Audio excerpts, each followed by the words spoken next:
You know how yesterday I told you that I kind of had that important business meeting and said goodbye to the person, and then promptly went to the urinal and peed.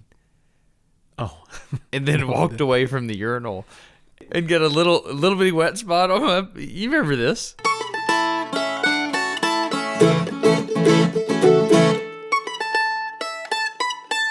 I high-fived myself, and I was like, I'm awesome. To review, 1, you first were in a super fancy important meeting. Yeah. Were you being business, Destin? No. I was being cool, like, strategizing, like... It was just a really cool person, like, working with a really cool person that gets it, and, like, I was like, yeah, man, we're doing smart things, and we're going to make the world better. Yeah. So this is one of those meetings where you get lunch or something, and you make a lot of eye contact, and you get excited together. It's like explore possibilities. Good meeting. Oh, yeah, exactly. And then you excuse yourself to go to the bathroom, but they take it as, I guess the meeting's abruptly done. And so you figure out, while you're on the way to the bathroom, that they're packing up to leave. Yeah. And this good meeting is now abruptly ended. Right. And so you shifted into overdrive. You put a little oomph behind it, which burns, to kind of just get this over with quicker. Yeah. And you disrupted your normal rhythm. Well, the problem was, I was like, oh, man, they're out there. I got to finish real fast and get back out there before they leave. That's not how that works. Because I don't want them to go to the... Like, if they go to the parking lot right now... Right. They're going to think the meeting was over and that I ended it like a jerk, but I actually just really had to pee. And so the problem was, whatever, you get what happened. You're not an idiot. So I was like, man, I got to go. And then, I could be an idiot and still understand you peeing yourself. That does not require a great degree of intelligence. I didn't pee myself. The problem with, and females don't know this. Females don't know this. Okay. The male urethra has capacity there. And when you're done at the urinal, you have to empty the urethra. Yeah, the way it works is you open the valve, but when you open the valve, you just empty, right? Because there's pressure inside the bladder. And the bladder just allows But at some point, that pressure is exhausted. Well, it equalizes with atmospheric pressure. And this is important because of my story that I'm going to tell you. Okay. So it's just like a rocket nozzle, okay? So the bell on a rocket, when the hot gases come out of the rocket, they expand and then they blow out of the rocket nozzle that looks like a bell. An ideal expansion ratio on a rocket nozzle means at the end of the nozzle, the hydraulic or the gas pressure is exactly equal to atmospheric pressure. You with me? Yes. If you have an overexpanded rocket nozzle, then as the gas goes out, it will go below atmospheric pressure before it gets to the end of the nozzle. And that's bad because the flow wants to reverse. Okay? Which leads me to my story. Okay. 1999, I left Tuscaloosa, Alabama in my 1990 red Chevy pickup truck. My grandfather's sick in the hospital in Huntsville, Alabama. That's a 2-hour, 20-minute drive if you're driving normal. I really love my grandfather, and I wanted to get there very, very quickly. So I'm driving extremely fast. I made the drive in like $140. Like it was fast. Okay. Ooh.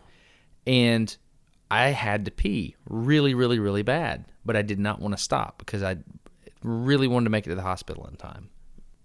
I remember where I was. I was on Interstate 65. I was coming down the Lacon Mountain where it kind of veers left near Stuckey's, what used to be Stuckey's. And I was like, well, got to pee right now. Not stopping.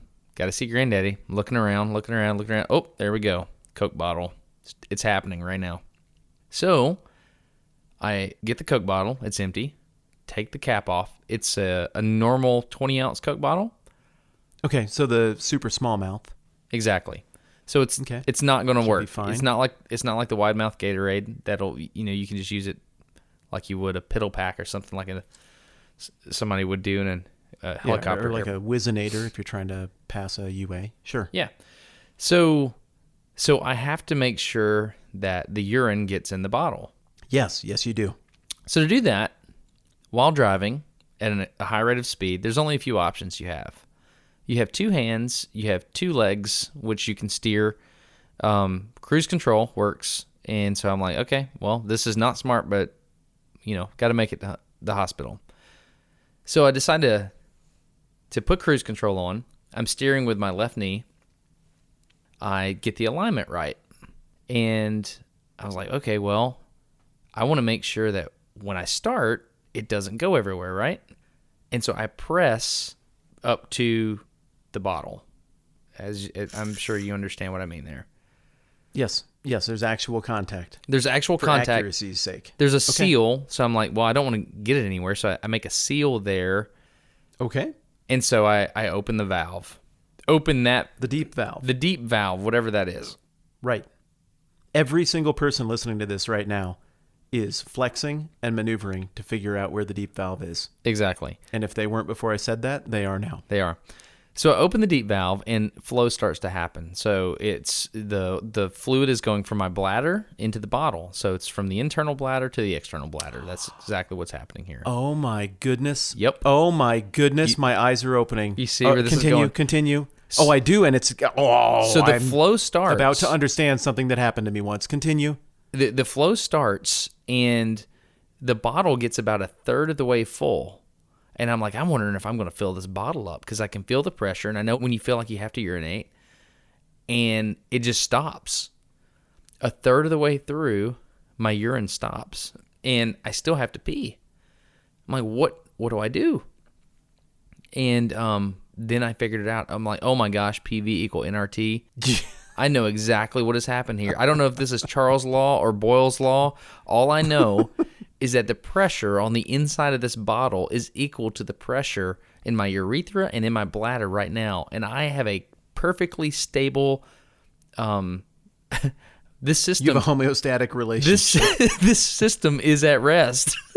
I have neutralized pressure at all points in this system. I have created an internal and external system of equal pressure. And I was like, and if there's nothing I can do, what do I do? And so I start trying to close off the deep valve, and it's not really working. I don't know why. And then I'm like, I got to break seal, boys. Uh-oh. Keep in mind, this is about 80 miles an hour. So I get going to break seal. Dude, I broke seal, and it was like a mist. It was like a mist just went all over the cab of the truck. It's like... everywhere. It's just getting everywhere, man. You're inhaling your own vaporized Let's don't urine. worry about that. Let's just don't worry about that. I am worried about it's just that. Everywhere. Kiss your wife with that mouth. And then I was like, the seal is broken. So what happens after the seal breaks? Mr. Chemistry, Mr. Physics. After the seal breaks... I'm not Mr. Physics. I never claimed to be Mr. Physics. The pressure on the outside drops again back to atmospheric pressure, and then flow resumes. And I'll let you... Were you still properly aimed? No. I'll just let you make up the rest of that story, but that's... Oh, no problem, because in the summer of 1998... I was driving back from Kalispell, Montana to my home in Missoula, Montana in my 1984 baby blue Toyota Corolla with 255,000 miles at the time. And I'd been on the road forever. I drove up there literally to serve a subpoena. That's what I was doing at that point in my very young life. And it was such a long day. I'd already pulled over for a couple of naps. I just wanted to get home. And in 1998, they had those super triple wide mouth Mountain Dew bottles. Yep. And I did the same thing. I created Seal because I had to urinate, and I'd heard people peed in bottles before. And I was like, I'm not stopping. I've got this bottle here. I'm just going to do this. The exact thing you just described to me happened. I've never uttered a word of this to anyone. You've done this? I didn't understand what I still, to this moment, until like you just told the story, I've never understood what that phenomenon was. I considered aliens. I considered weather balloons, swamp gas, maybe like some kind of miracle, like God's telling me something. But I showered myself in a Mountain Dew urine mixture, like a mister, like on a hot day in Las Vegas when they turn on the misters and you get that real cool spray to cool you down while you eat out on the porch at Lucille's barbecue joint. It was like that, except once again, frothy urine mixed with stale Mountain Dew. And it was horrifying. I did the same thing.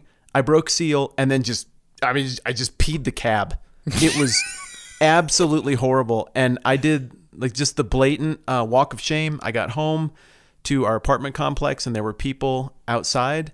And I held my bag kind of over my trousers, just like I did the last time I'd peed my pants in 4th grade when my mom made me corduroys, but made the button too tight, and then I couldn't undo them, and I drank a whole bunch of milk at lunch, and then I peed my pants, and then I had to ride home on the bus like that. It was the same exact feeling, except I was an adult, and I shuffled inside and went right into the shower, and I... That's rough.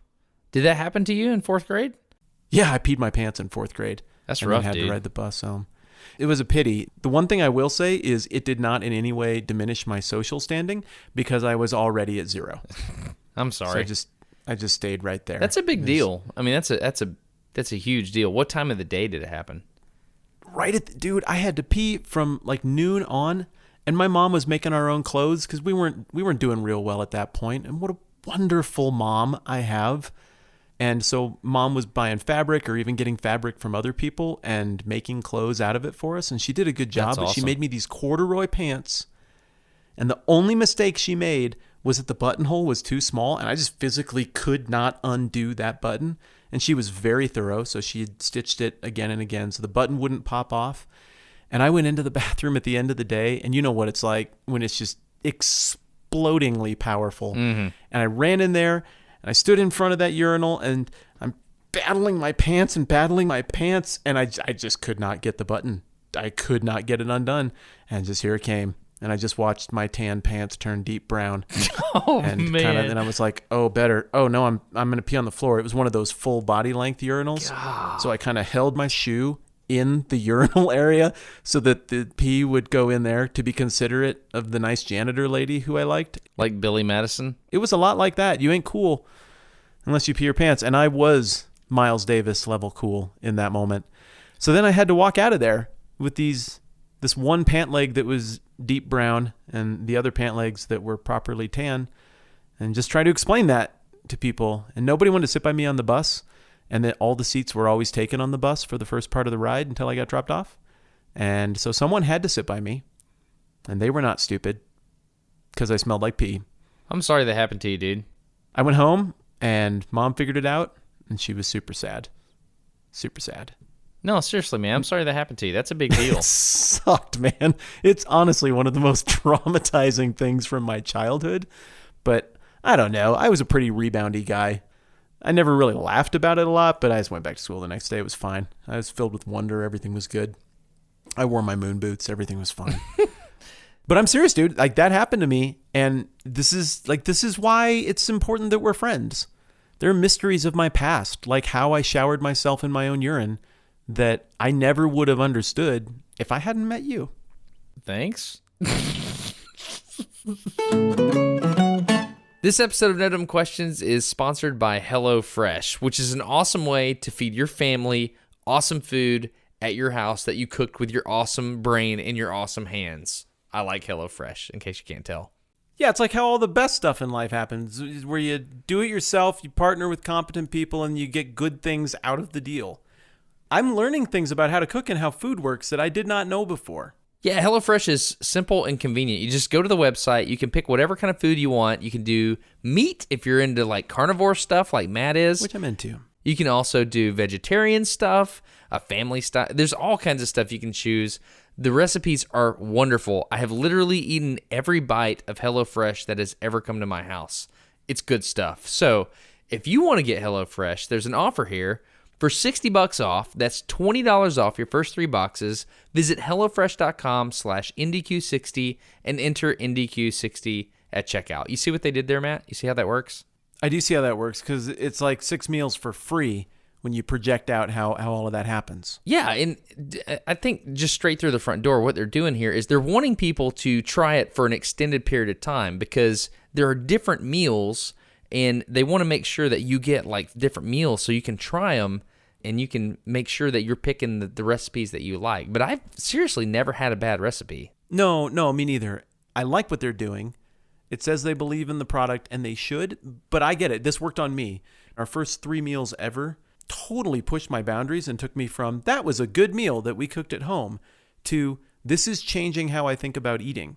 And that's really when I became hooked on this thing. What was your last HelloFresh meal? What'd you do? The last one we did, well, we did a jalapeno popper burger where... I didn't know that was a thing. It's totally a thing. You get the hamburger meat, and then you mix up this cheese and jalapenos, and you put it right in the middle, and then you put hamburger meat on top of that, and you just fry up some burgers. And they come with these really good buns and sweet potato fries. It was one of the less something you would see a chef make, and more like something I would make. Like goofy, fun, good? Yeah, but still, like the cheese in the hamburger was totally something I wouldn't have done, and it was great. We just did the crispy hot honey chicken. I think we did these separately. There's like a crispy chicken and then the hot honey chicken. And it's a texture on chicken I've never had before. And I super, super love it. And I'll be honest, I've tried to duplicate it and I can't. They just know how to do it. They mix everything in exactly the right proportions. And it's special. And now I'm looking forward to that again. You know what I'm getting this week? What? Steak and sass. Oh, you did? Happening. Oh, Yep. My goodness. It came up in a rotation and I got it.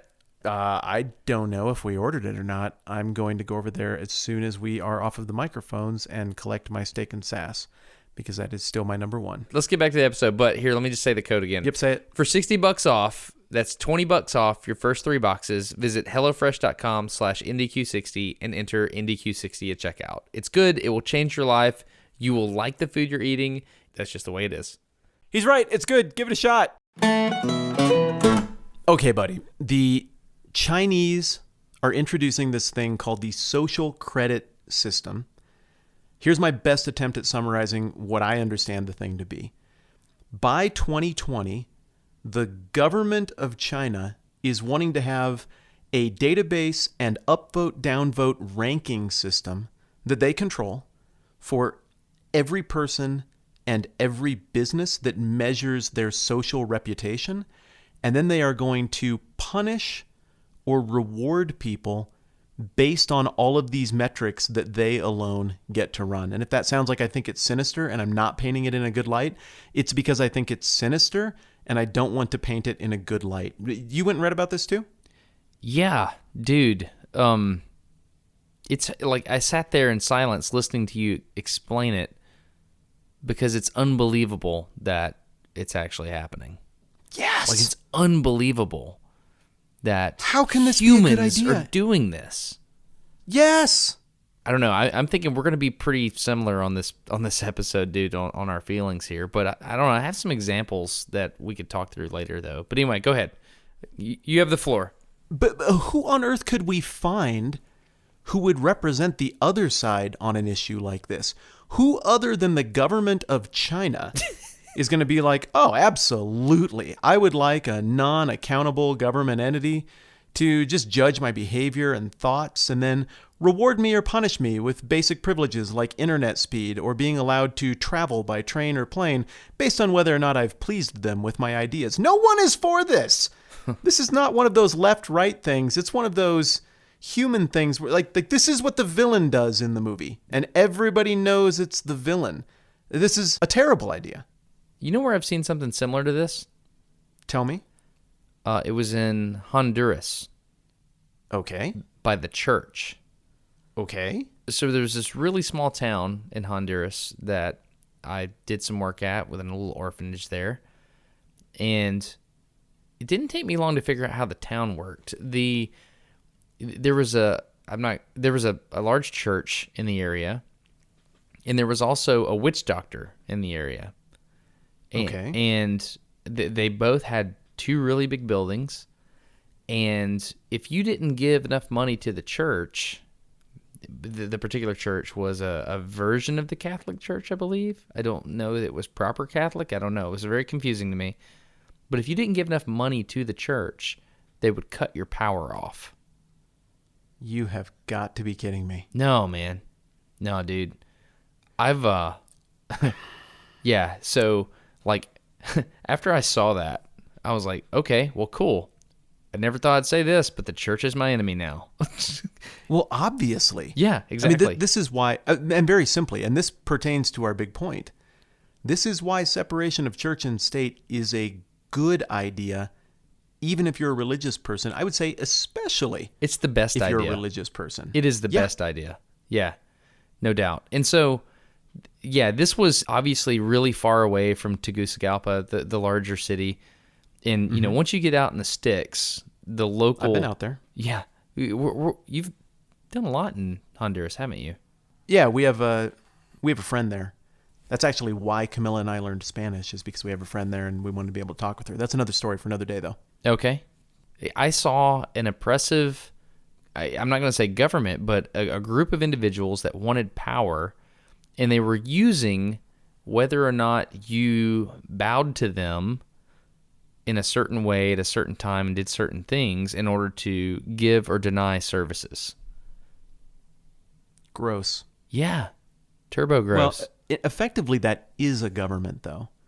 I mean, in any given setting, the government is whatever party holds a monopoly on force, right? No. I mean, no. I'm not. Why would you say no? Huh? Why would you say no? Oh, I don't know. It just felt like a very broad, sweeping term that you were trying to get me to agree to. And I decided not to. So you just disagreed without thinking about it? Well, doesn't feel right. I just disagree. No, I mean, say it again. Say it again. Okay. In any given setting, the group that has a monopoly on force effectively is the government. I'm trying to think if that's what you said the first time. It feels different this time. Pretty sure that's what I said the first time. No, I don't think so. I don't think the group that has a monopoly on force is the government. Nope, disagree. Okay, then what is the government? Well, the government can be several different things. It can be people that agree on like an unspoken, like the Magna Carta or whatever. I mean, you can have a group that agrees on an unspoken or spoken set of rules. Sure. That you'll all follow, and it doesn't have to... What happens if you don't obey the rules? It depends. It depends on the contract, doesn't it?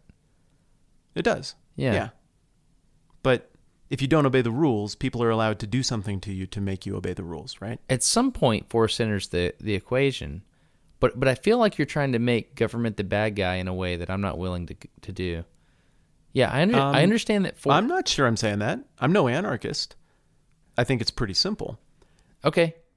If I have a problem with how my neighbor has behaved, like I think they took something from me, I can't go over and beat him.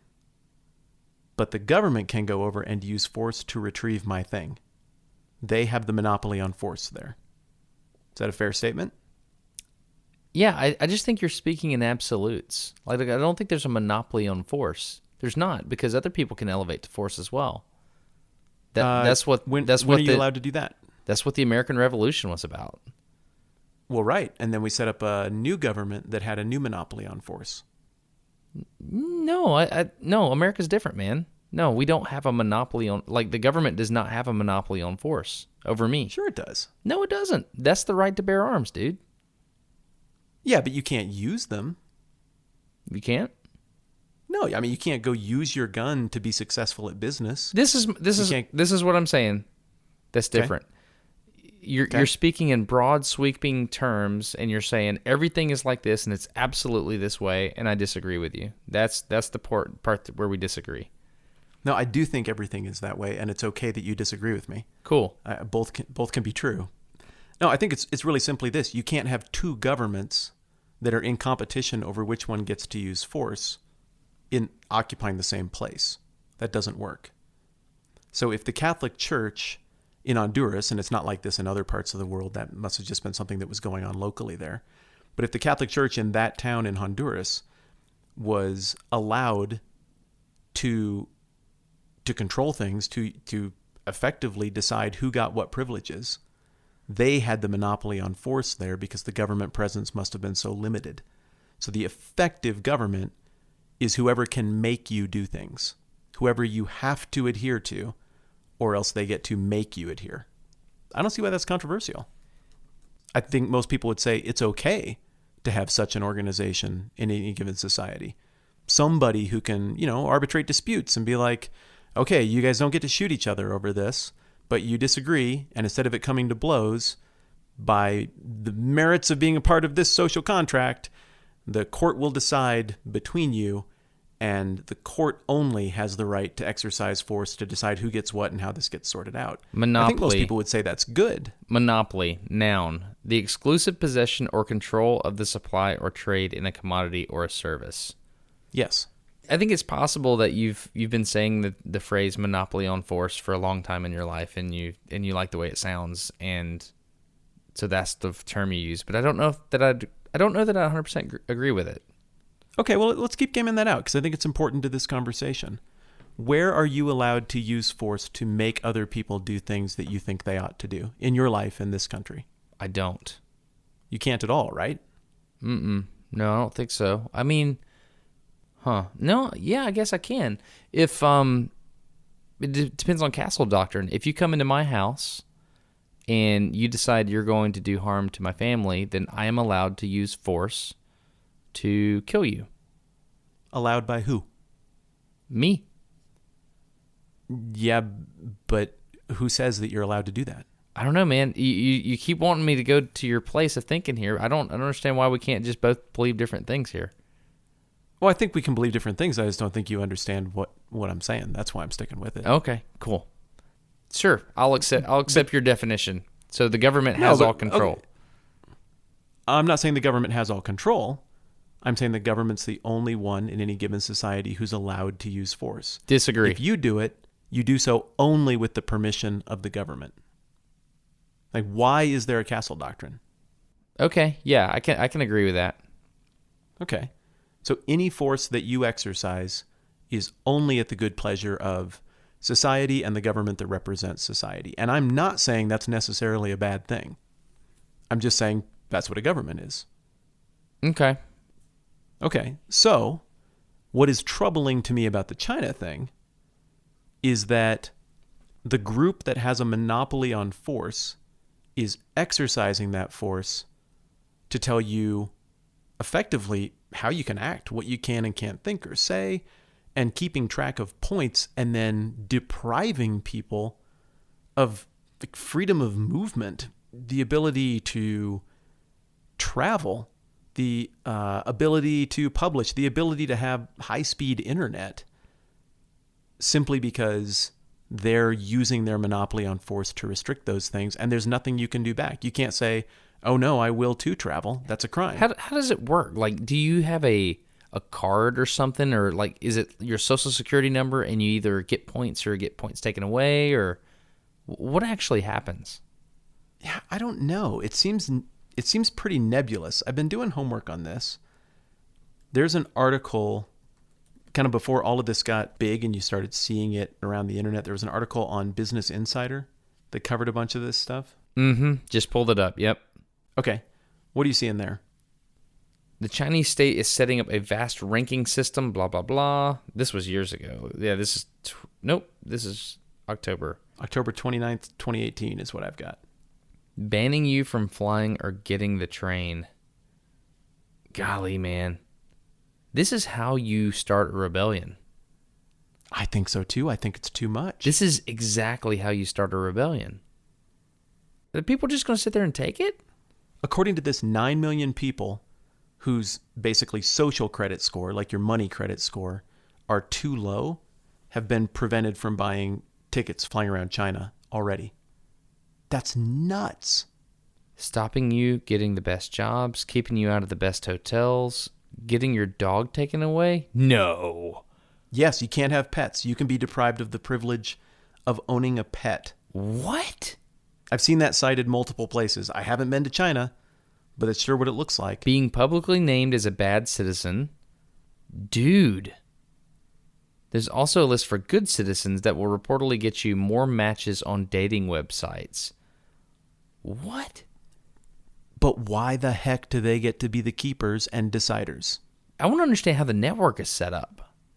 To the best of my knowledge, we don't have clarity on that yet. What I know is there is literally an actual list, and the people with the worst scores are on it. So imagine you want to rack up some, we did this. You want to rack up some airline miles, right? And so you open 2 or 3 new credit cards and you get the initial gimmicky bonus miles and all of that stuff. And you spend on them for a couple of months to meet their requirements. And then you close out of those and your credit score takes a little ding for a couple of months. That happened to us. I don't care. It was a tiny ding in exchange for a whole bunch of airline miles that I can use to take my family to cool places. You know, I guess the people who are oh so responsible, by the way, and never make mistakes, who keep track of everyone else's credit, who absolutely keep all of their business airtight and never, ever have their data compromised, but they're in a position to judge whether or not you do it well. I'm just saying. These people, these 3 companies, they say, oh, it looks like you're pursuing a little bit of credit. That could be fishy. We're going to dock you a couple of points. All right. I mean, it's just money. It's a private organization. Maybe there's a better system, whatever. But this is social credit. So you go and tweet something the government doesn't like. I don't know. What are some of the things that I've seen? Are you finding stuff about how you get on the wrong list there? Let me ask you this. Is there anything in this world that makes you angrier or more willing to do crazy things than someone who's doing something to your family? No, right? No, I think that'd be my number one thing that could cause me to behave very differently than how I've behaved throughout my life. So if you were a dad in China and suddenly you were told that you couldn't give a good education to your children, what would that do to you mentally? If I was in China as a Westerner with my framework for thought and my love of individual rights, civil liberties, and freedom, I would get out. I'd find any way to get out. I would do whatever it took to break the law to escape from that system. If I were in China and I was raised in a context that has been controlled by communism and authoritarianism for ages, I don't know how I would respond. I don't know what I'd be conditioned to. Maybe the people of China will accept this. I don't know. I've never been there. That's a good point. That's a good point. What would you do? Well, I mean, it'd be like living in the Matrix or Neo before he figured out that he was Neo in the Matrix. You just kind of accept everything around you because that's what you always known, and you wouldn't know about freedom, and you wouldn't know. I don't know, man. I thought that China was just on the uptick, man. I thought their personal liberties were going up. They did away with the one-child policy, right? I don't know for sure. They did. They did away with the one-child. I know they've cracked down on religious freedom again and are asserting kind of a vaguely state church kind of idea. Yeah, I know. But for a while there, the church was growing in China. And so, I don't know, man. I really thought that China was making a turn for the better. Anyway, now they're moving towards, in my mind, a dystopia that's crazy. According to China's Communist Party, the system will allow the trustworthy to roam freely under heaven while making it hard for the discredited to take a single step. You know what it reminds me of? Tell me. That episode of Black Mirror, Nosedive? Yes. Okay. Yes. Do you want to explain it? Yeah. In fact, I just watched it again last night in anticipation of this conversation. Oh, dude, I have not in like a year. Tell me about it. Okay. All right. So this is the one with Bryce Dallas Howard, Ron Howard's kid.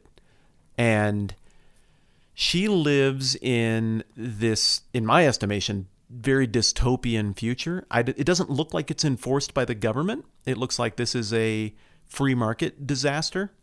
And in it, we're just taking what you and I do on the internet to the next level. You know, little hearts and likes and upvotes and retweets and all the different things that I guess we're conditioned to crave as approval from others, gets taken to its logical end, which is this composite social score that looks like it's, I don't know, I can't tell if it's governmental or not, but whatever the case, everybody's got their little futuristic smartphones, and every interaction is immediately rated by both parties. So it's like Yelp for everybody all the time.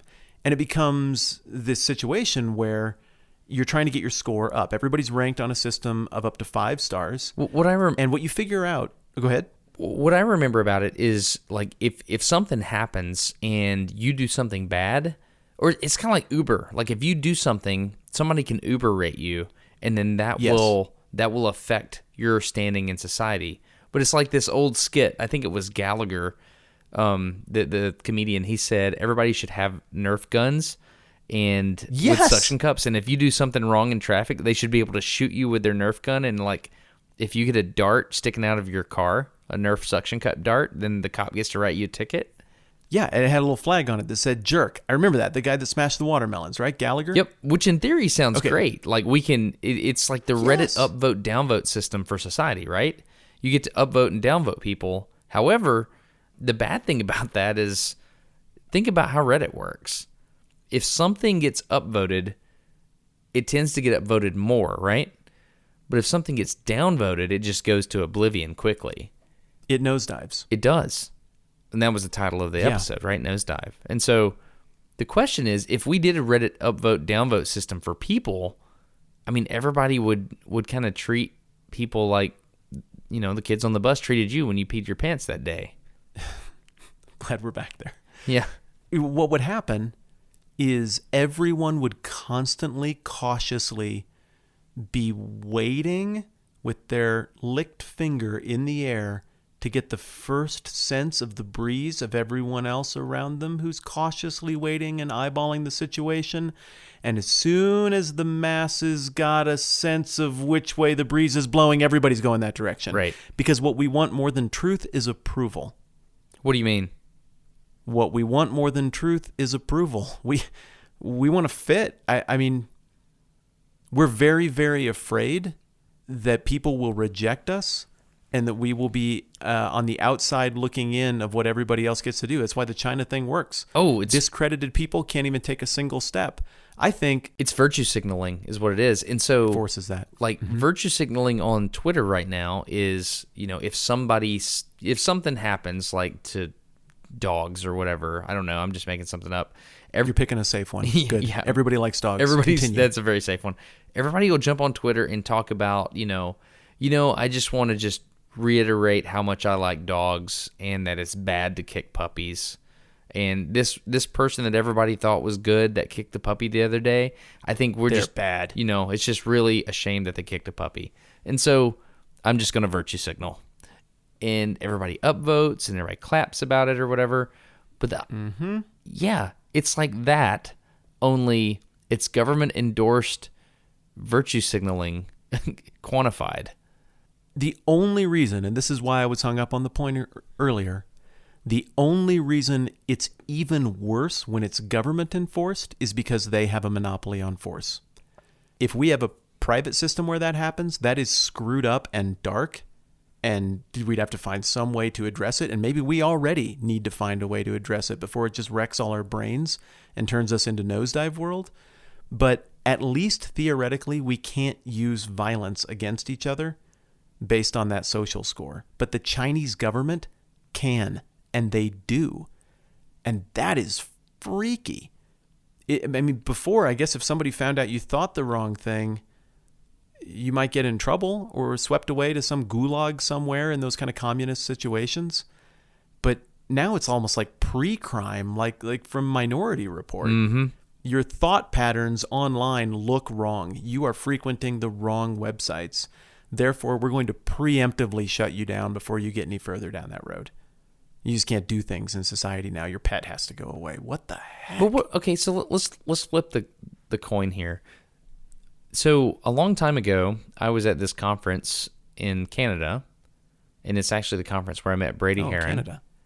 Okay. And this person gets up to the front, and it's supposed to be like a really thinky kind of thing, and it was called BrainStem. And they had invited these people to talk, and this one person gets up, and she's going to reveal the future of how people get scholarships and the future of how we make society better. And so instead of looking at it as a negative, let's look at it as a positive. So she unveiled the system called CRED, K-R-E-D. And I kind of, cocked my head to the side like the dog trying to hear, and I listened. And she's like, oh, yeah. So, like, if you're a kid in high school and you go help at the homeless mission or whatever, or you go, whatever, help little old ladies across the street, then you will be awarded cred in this public-facing system where people can see. Think about, like, this was kind of like LinkedIn before LinkedIn. So one thing about LinkedIn is it feels, I'm not saying it is, but it feels like it's a place where you're supposed to go and talk about how good you are. And I looked at it and I was like, man, this feels dirty and weird. I don't like it. It's like some of these people you meet, like, in their Twitter profile, they're basically giving you their resume. Mm-hmm. I don't know. It's just weird. So that's what cred felt like. And so the more I listened to her talk, the more I kind of looked over at Brady, and this is before we knew each other really well, and I was like, am I hearing this right?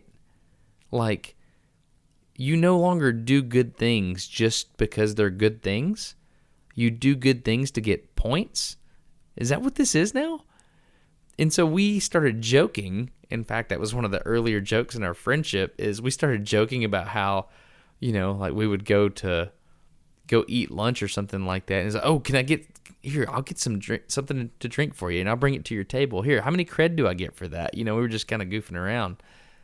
And it's weird because people want to quantify how good they are.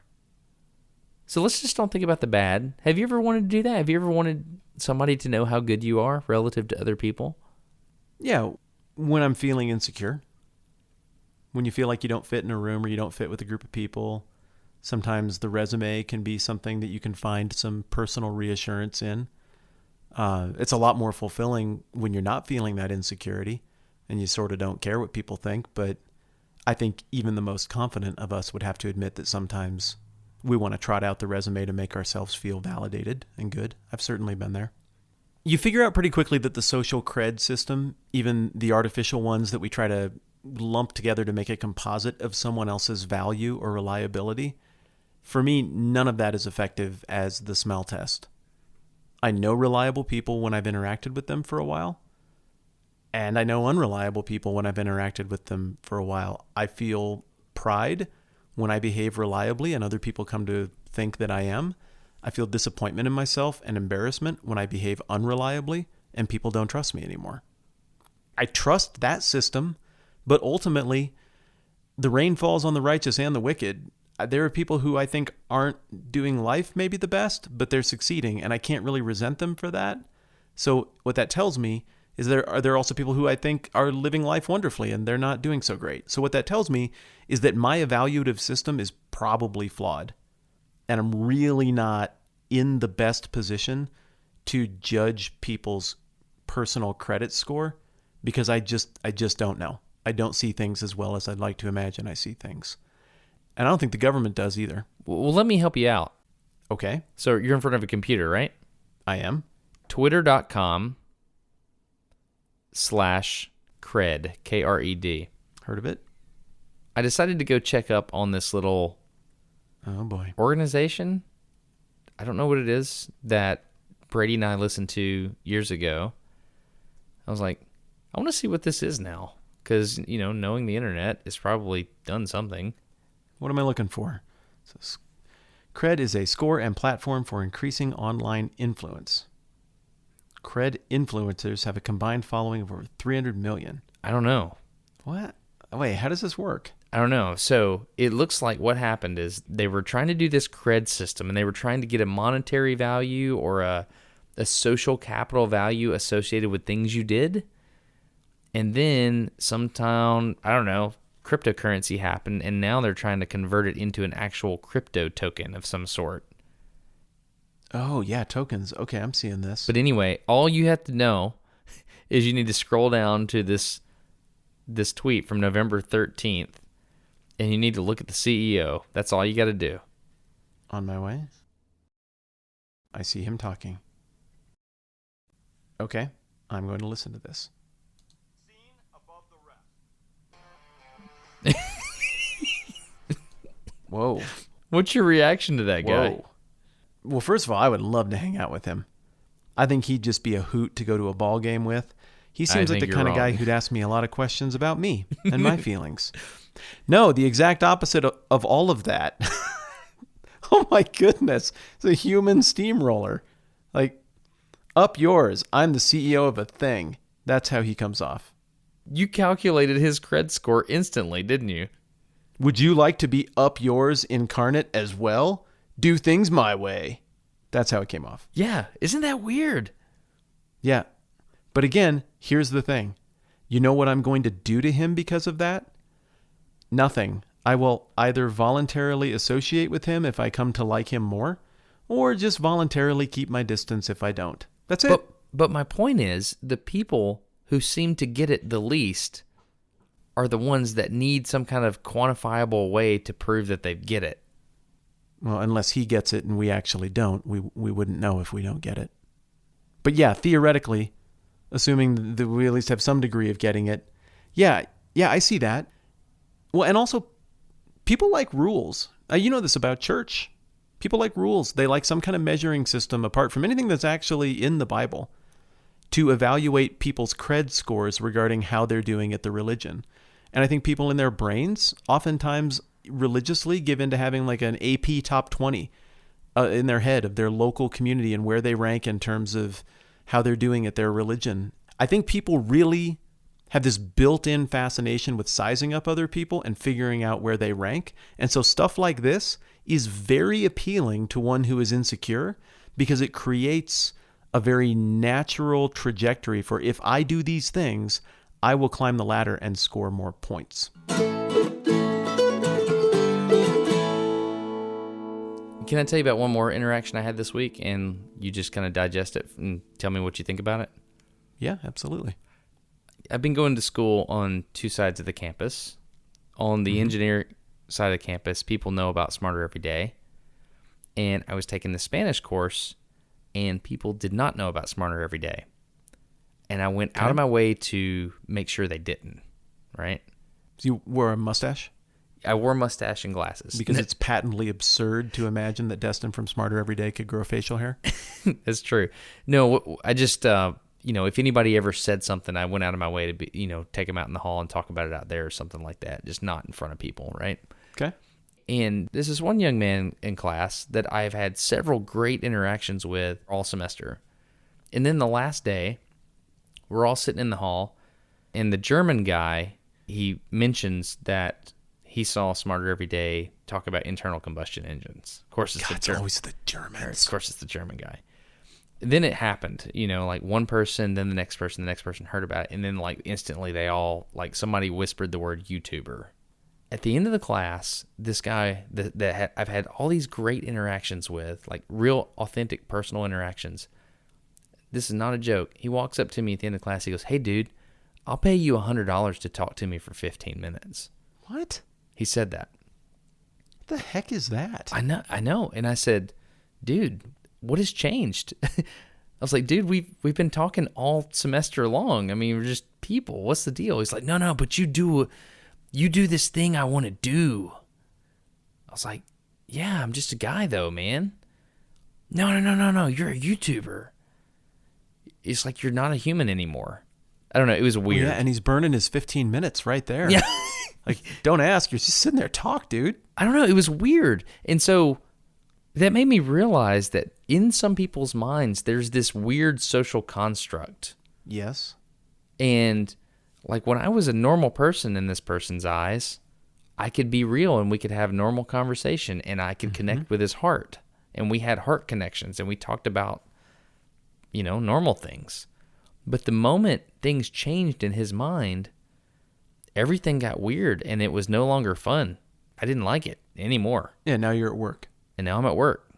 And so I think in China, there might be this thing where people are trying to get to the top. Obviously, it's for goods and services, but do we fall victim to thinking people are more important than they are here? I don't know how you escape that because everyone can calculate the influence or effectiveness or wealth or prestige of other people. And in every single place where we gather, either virtually or literally, we create some kind of system where you can tell. we like pecking orders. And we like people who defy pecking orders. It's really cool when you meet somebody who's had some success and they don't act like it. It's really unfun when you meet somebody who's had a little success and they think they're awesome. And you know the difference really quickly. So everybody intuits that it's way cooler to buck the pecking order than it is to really embrace it. But also everybody kind of plays by those rules. So yeah, I think it's hurting us. I think that human habit hurts us. But I also think that human habit predates the digital age by forever, right? I don't know. I mean, come on, we've always had pecking orders. We've always had caste systems. We've always had divisions within society. It's just funny that the internet, theoretically breaks down that stuff, but we just find ways to artificially create them with ones and zeros so that we can still have our pecking orders. Yeah, I hate that. I don't know, man. It's weird. We as humans, we feel the need to stratify ourselves. It's important for us to view ourselves at a certain level on a spectrum and to think about the possibility of moving up or down. We do it naturally, and China's just weaponizing that feeling. Well, and weaponizing is my entire problem with it. I don't like that we do it naturally, but I really don't like that there are consequences assigned by the group that gets to use force. Yeah, I understand that they're weaponizing it and the force thing. I get that. But I think there's something deeper at the heart. What? There's something deeper at the heart that is wrong with us, each and every one of us. Like the desire to look at our neighbor and compare ourselves to our neighbor. My neighbor's house is bigger than mine, or my neighbor's house is smaller than mine. My neighbor has a house. Mm-hmm. What is that? What is that thing in our hearts that makes us want to compare ourselves to other people? It's the opposite of humility, because a humble person will never even think about themselves, right? I don't know what that is, but I know it's wrong. Well, and it's weird that in a document that people imagine has tons of rules, when in fact it really doesn't, one of the few lists of rules in the entire gigantic Bible is a list of 10, and that is on the top 10 list of things to avoid. It's envy is soul poison. It's a terrible way to live. So we stratify ourselves into these different levels, and you're saying envy is wanting to be at a different level than we are. No, I'm not saying that. Because I'm not sure that ambition is necessarily bad. Okay, I feel like I've broached the subject of theology here, and that's what I do for a living, so I'm just going to engage here, understanding that not everybody thinks what I think. That was for the third chair. Now back to you. So in the New Testament, you've got Jesus talking about this concept of everybody's good at something. Everybody gets dealt a hand. And the idea is that people who love God will try to do something with that hand for the benefit of other people, for the benefit of God's kingdom, or whatever you want to call it. And the idea is that then at the end of your time, there's kind of this metaphorical, maybe even literal sizing up where God is like, hey, what'd you do with all that stuff I gave you? And in Jesus' teaching, the right answer is, I did something with it. Even if I wasn't given much, like I tried real hard. Or if I was given a lot, I tried real hard. And the wrong answer is, I did nothing. I buried it, I protected what was mine, and here's the one thing back with absolutely no return on it. So I think there's a certain degree of ambition for good motivations that is religiously affirmed in the Bible, but I also think that the pure green with envy coveting of you have a thing and I resent that you have it and I want it, that's on the top 10 list of stuff to avoid getting wrong because it wrecks your life and it wrecks your soul. It's one of the 10 commandments. Does that make sense? Is that what you were asking? No, but it made me think something else, and it was good. Okay, I'll take it. What if this caste system that we set up, this stratification that we set up, is a scale that we naturally fall to, but there's this other scale. We all know when somebody's a good person. We can smell it on them, right? Like that CEO dude on this cred Twitter webpage or whatever. Smelled like a cheese wad, right? Just a total grease. It's going to stink if he turns out to be like the best guy ever, but it didn't come off well. That video didn't come off well. So did you say cheese wad? I just made it up, whatever. No, I like that. So what is that? It's like there's this scale, and on one side you got the Ferrari guy in my garage or whatever his name is, Ty Lopez or whatever, And then that guy thinks he's achieved things on a certain scale, but there's this like other thing, and maybe it's not even a scale. It's like the crap that matters. It's like, what are you doing for others? I don't know. I think being other-centric is the way to go. You can be you-centric or other-centric. Yeah, you remember the other day when we were talking about, well, we had the mics on, and we were talking about adult friendship. Yeah. And I think somewhere in there, I think it made the final edit, I was talking about one of the measurements for a healthy relationship is what you talk about. And if what you talk about in a relationship is ideas or each other or ambitions or things that you're working on or things that are beautiful or whatever, or even just trying to solve the world's problems together, that's probably pretty healthy. If what you talk about mostly in a relationship is other people, and especially what's wrong with other people, your relationship is probably in a death spiral. It's super unhealthy. And I think the same thing is true here in terms of just where your heart lies. If the things that give you energy in life are seeing other people succeed, trying to do things that will outlive and outlast you, trying to be redemptive, trying to take the things that you've been given in life through no fault of your own and make sure that those get given away to a whole bunch of other people, exponentially more than it was given to you in the first place. Like, even if I don't agree with what all your motives are or what your end goals are, you got to admit that's an admirable way of life, even if we don't share the same convictions or trajectory. But if your approach to life is fueled by covetousness and envy and resentment of other people's success or superiority regarding other people's failures, it's just probably not in a very healthy place. And I don't just know this clinically because I've counseled it. I know this personally because I've been in both places, and I know the fruit yielded by both of those attitudes in my life, and one's good and one sucks. So that's my long way of saying, yes, I think you're right. I should have just said, yes, I think you're right. No, I followed all that. You saw Bob Dole salute George H.W. Bush's casket? Yeah. I don't know their politics. You know, that was all before me. I do. I'm not crazy about either of their politics, but I respect them both. All I know is that they competed politically against each other at one point in time, correct? Not heavily. I mean, as friendly allies on the same team. Oh, I thought they like ran against each other or something. Oh, maybe in a primary, but primaries were nice back then. Oh, really? Okay. Yeah. It was very moving to me. All I know about Bob Dole is Norm MacDonald acting like him on Saturday Night Live. Can I just say I really like Norm MacDonald? Now proceed. He's good. But seeing Bob Dole get pushed up in a wheelchair to the casket side, stand up, he was picked up, and then salute, I don't know. In my mind, it was different because I thought they were political adversaries at some point, but maybe not. So my metaphor is lost. They both wanted the same job at points. They were pursuing it from the same side. So to call them political adversaries is fair, even if the adversarial moments were fleeting. Oh, okay. Well, in my mind, it was poetic because I saw him saluting the casket, and I was like, oh, man, death is the great equalizer, isn't it? Yeah. That's what I thought when I watched that.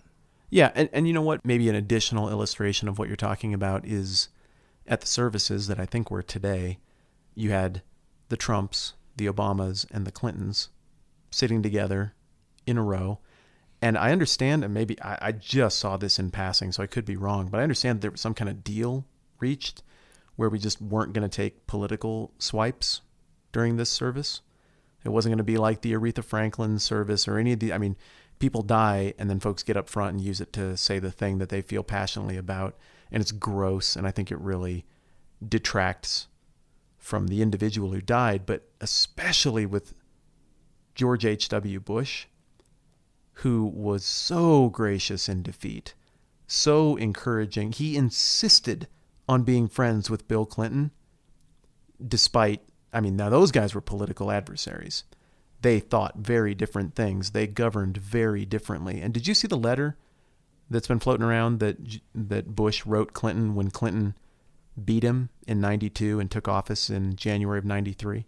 No. Go look that thing up sometime tonight. It's beautiful. It's a handwritten note that was left for Bill Clinton that... Can I read it? Yeah, you want me to just read it to you? I got it right here.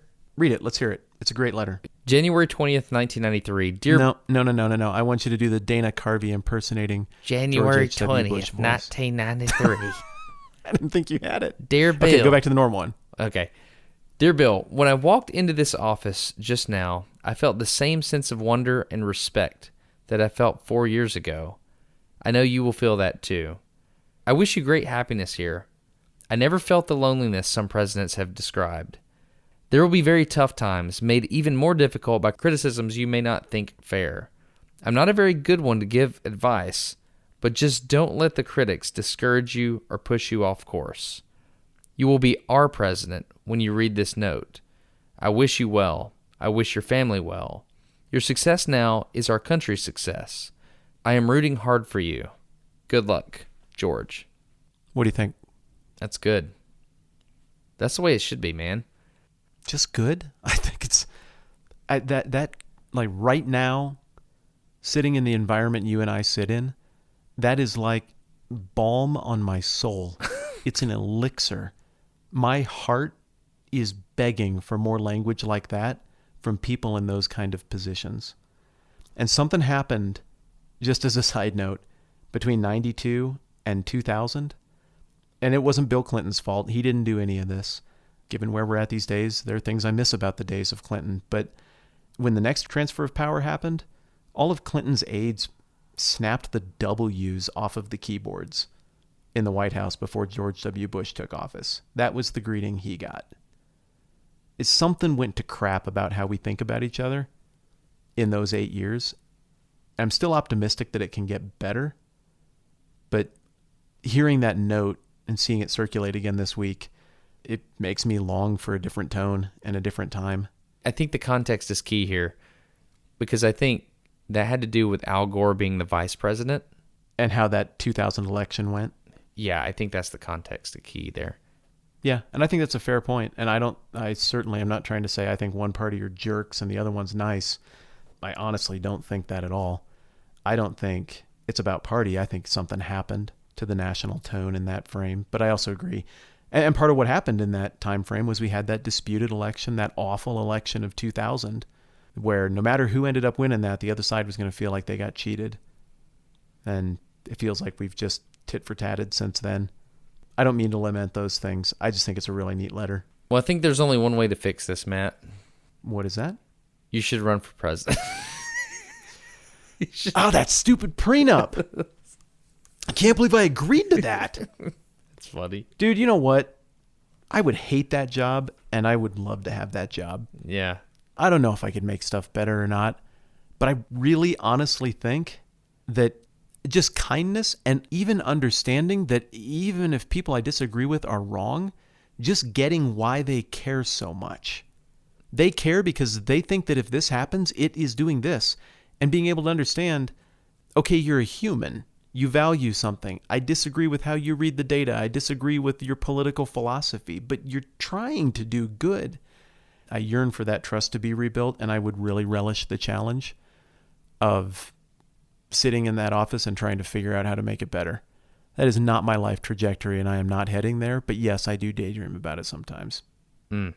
Sorry, I was supposed to be like, no, I'd hate that. It's not for me.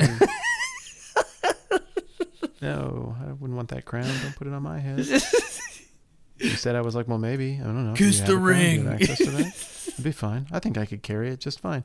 You could be my Sam. Right when it starts to get weird, you can just like pick me up and carry me to the top of a volcano. You could do that. I'd totally do that. Dude, thanks, buddy. If you ever need to be carried to the top of a volcano, I'm there. Okay, so at the start of this conversation, you brought up something that I thought was really, really telling. And I just watched it last night, and so I don't want to go off of the Nosedive thing entirely before we wrap up here. Okay. Do you remember how that story rounds out?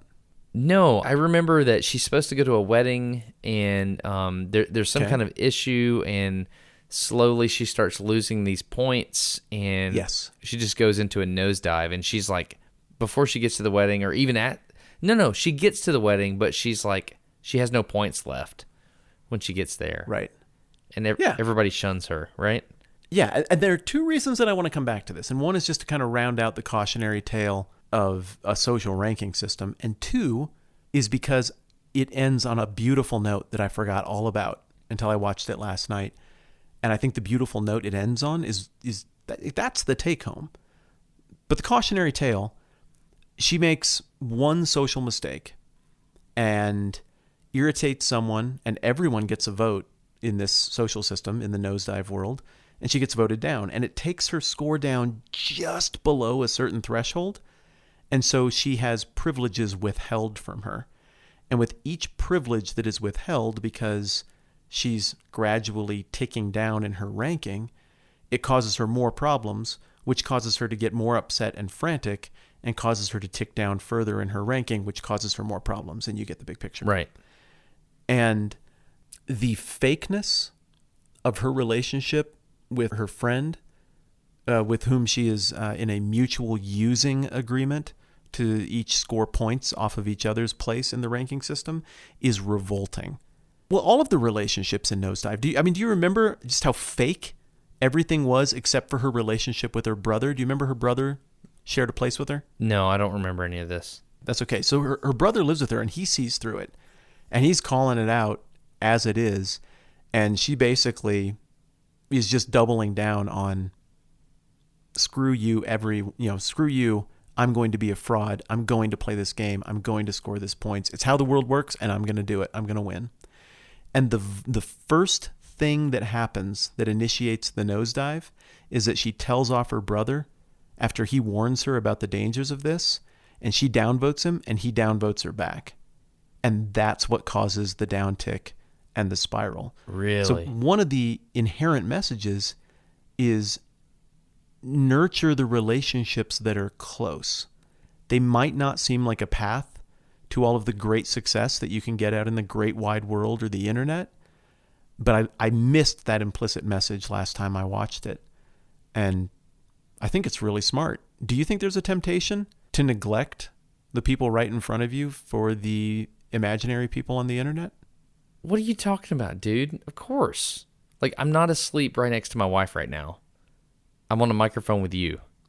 But I mean, that's pretty important. We're cool. We're cool, right? I'd say like bosom friends. Like we tell each other secrets. Did you say bosom? Yeah, it's a phrase that people use. Bosom. It's a phrase that people use for how good of friends they are. Bosom I hear it buddies. like at biker bars and different things like that, places where I go to drink. No, say the alcohol. word. Is it bosom or bosom? Bosom. Are you being serious? Yeah, you don't have a bosom friend. You have a bosom friend. Bosom buddy. Bosom buddy? I wouldn't say buddy. I don't like the way that sounds. It makes me uncomfortable. Whatever. At the end of Nosedive, Yes. she ends up getting a ride with a trucker lady, and the lady swears and doesn't care what anybody thinks, and she just tells the freaking truth. And it is so refreshing after 30 or 40 minutes of being in Nosedive land. You just see somebody who looks like a person and tells the truth. Even if you don't like what the truth is, it's just refreshing because it's truth.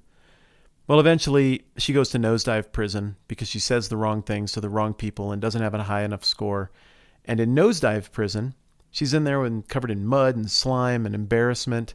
And she sees a dude across the hallway in Nosedive prison. And she basically says something like, "What are you looking at?" And he says something like, "Your stupid face." And she gets up and they exchange the most childish, ridiculous insults. And they're trying to be serious, but they're kind of smiling at each other. And they're just drinking in the fact that they're saying whatever the heck they want to each other. And it's honest and truthful. And it was such an interesting moment of conflictedness at the end where I'm like, somebody should moderate that speech. That speech is harmful and derogatory. They were being mean to each other. Somebody needs to step in. That's not a safe platform. But on the other hand, I was like, you know what? That is better than the alternative. And they had decided that was better than the alternative too. I'm not trying to get your upvote. I'm not trying to impress you. And you could tell as the video ends with them both saying F you to each other that they've hit it off and they're now dear friends because they've engaged in honesty and they've given each other permission to just say crap as crap is without any threat or consequence between them. And you come away going, well, can you really have both? Can you have the super safe internet where everyone can only say the approved nice things, the heavily moderated internet that we're kind of yearning for right now, less hate, less mean, without having the social credit system? Is there a way to have both, Destin? Without the social credit system? Yeah. Yeah. Yeah, you can have everything without the social credit system. Am I misunderstanding the question? There was a lot of words there. here's what I'm driving at. I think you can't have both. If you don't want the social credit system, the heavily moderated, managed, you get punished for wrong thought system, you're just going to have to put up with people being crappy in the world and on the internet and saying stuff, even if it's wrong, that they think is honest. And that's not going to feel good. But of the two, I would pick the not social credit system, and I would pick the I guess people are just jerks sometimes. Do you agree that that's the better of the two options? I like how you set them up. I have one or you can either have free speech or people regulate everything you do from the government's perspective. Like, those are the two options. Long story short, I would rather be friends with you in a way where you just say crap to me that I don't like sometimes, even if I think you're wrong, than be in a relationship with somebody like you, a dear friend, where we just aren't allowed to say certain things because it might hurt our social credit with each other. I think honest is good. So you want to just be able to say anything? If you really, really felt like you needed to, yes, I would like you to feel like you can say anything. I trust you, so you have my permission to say whatever you want to say, but I also trust you, and I don't think you're just going to rip me up for the fun of it. I'm cool with that arrangement. I think what you're trying to say, all this junk leads up to this one thing. I think what you're trying to say is that you need somebody that'll look at you and just say, dude, it's cool to pee your pants. It's cool. Yeah. Only cool people pee their pants. Yeah.